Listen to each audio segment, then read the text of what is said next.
Hey guys, this is Dr. Mungli. So I have been constantly asked by students to explain what are the energy sources for the brain and other tissues during fasting condition and starvation. Today I'm going to explain different energy sources for brain mainly and to the RBCs, and also I'll touch upon a little bit about what are the different energy sources for other organs during fasting condition and starvation. Before I begin to explain, let me just give you what are the timeline for fasting and starvation. Generally, the fasting condition is taken 3 to 4 hours after meals, and then it goes up to 24 hours. If someone is not taking any food other than water for 24 hours, that period we call it as fasting. And after that, after 24 hours, if someone continues to not to take food but accept water, so that we just call it as a starvation. So let me explain the fasting and starvation energy sources for brain and other tissues by plotting a graph. So here is the y-axis, which is indicating percentage of fuel or percentage of your biological processes that will be going on during fasting condition. So the duration of fast, so the duration of fasting here, duration. So pardon me for not having a good handwriting here, because I'm using a app which and I'm using finger to write it, so which is not really coming up well. So duration of fasting here, duration of fasting. So initially I'll write 2 to 3 hours, 2 to 3 hours. It is initially it is 2, I'll put it as 2 to 3 hours, and then 12 hours, 12 hours of fasting, and then this part is 1 day, 1 day, and like that, say 2 days, 3 days. So then I'll break it down and make it as 1 week, so it means 7 days, 1 week. From here it is 1 week, all in weeks. This is the second week, third week, and the fourth week. So 1, 2, 3, and 4, all these are in weeks. So initially I'll start with 2 to 3 hours of fasting. So note that initial periods of fasting, 2 to 3 hours of fasting up until 24 hours, that is 1 day. So the first thing that will break down when we get into fasting condition is the glycogen. So the glycogen breakdown will go on. So the glycogen breakdown, it starts at 2 to 3 hours of fasting.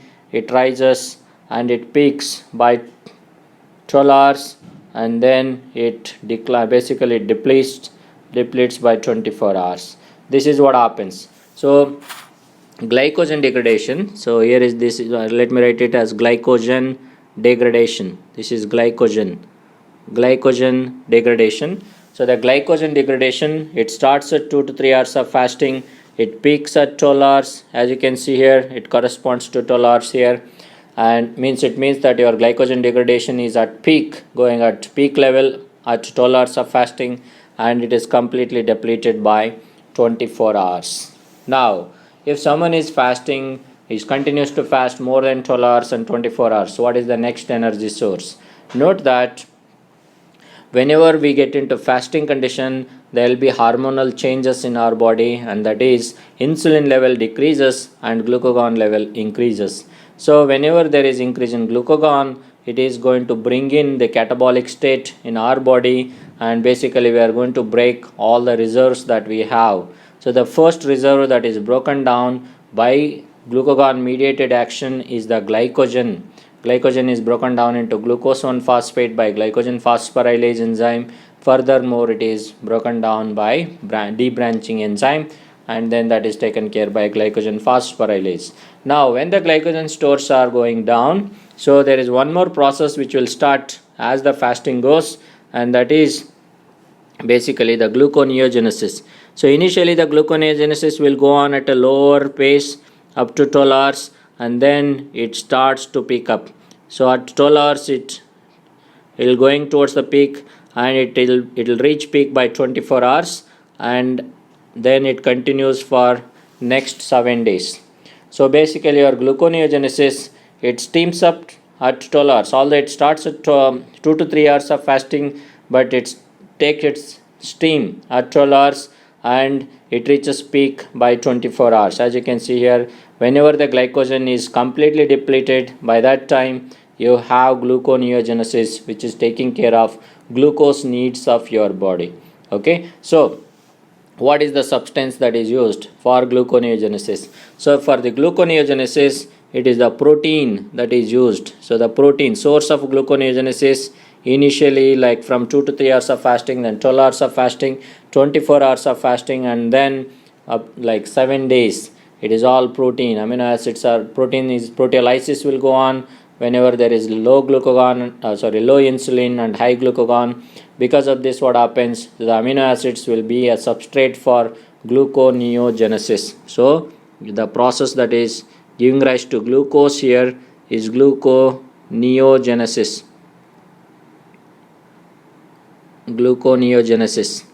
So again, I'm sorry about handwriting, which is not really coming up well here. So now, what is the purpose of this gluconeogenesis? So the gluconeogenesis, the glucose that is coming out of gluconeogenesis is basically used by brain and your red blood cells. Because as you know that brain and red blood cells, they will express GLUT1 transporters and GLUT3 transporters. Both the GLUT1 and GLUT3 transporters, they have got low Km for glucose, means they have got higher affinity for glucose. They readily take up the glucose that is coming out of liver by gluconeogenesis. And also to remind you, gluconeogenesis predominantly it will be going on in the liver, to a certain extent it goes on in the kidney. So what happens after 7 days to your gluconeogenesis? So gluconeogenesis significantly falls down after 7 days. By 2 weeks it will be reaching to a certain level. Basically it doesn't really come down to the baseline. By 1 to 2 weeks, it just takes the constant phase will be going on at a lower level. So now what is the substrate for gluconeogenesis at this stage? Basically the substrate for gluconeogenesis whenever it is falling down is the lactate and glycerol. Lactate and glycerol is the substrate for gluconeogenesis at this stage.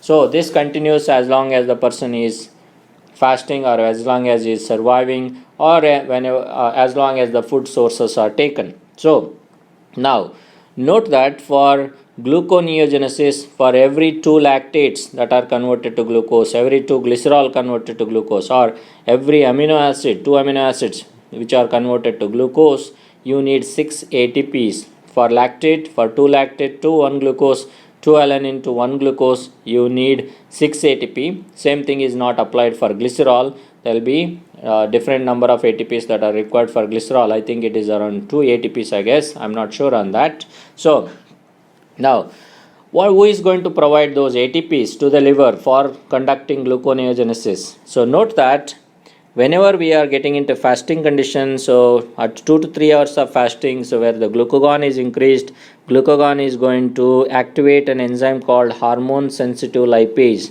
This hormone sensitive lipase is going to cause lipolysis of triacylglycerol present in the adipose tissue. So the fatty acids are brought to the liver and they will undergo oxidation. So there will be constant amount of fatty acid oxidation going on in the liver, and that fatty acid oxidation will produce acetyl-CoA. Acetyl-CoA gets into TCA cycle, and this is how the NADH plus H plus FADH2s are synthesized, and they will get into electron transport chain and will provide ATPs, and those ATPs will be used to make gluconeogenesis. So whenever gluconeogenesis is going on in the liver, so there will be a lipolysis going on in the adipose tissue. So as the more and more fat is coming into the liver, beta oxidation is going on, acetyl-CoA is produced, so TCA cycle will get saturated. Whenever TCA cycle is getting saturated, the acetyl-CoAs are diverted towards ketone body formation. So the blue line that you are seeing here is it will show the rise of ketone bodies in our blood as and when the fasting and starvation will go on. So as and when the gluconeogenesis is falling down, as you can see, your ketone body levels rises. So these are the ketone bodies here which are coming from the fat, that is the fat Fat is the triacylglycerol which is stored in the adipose tissue.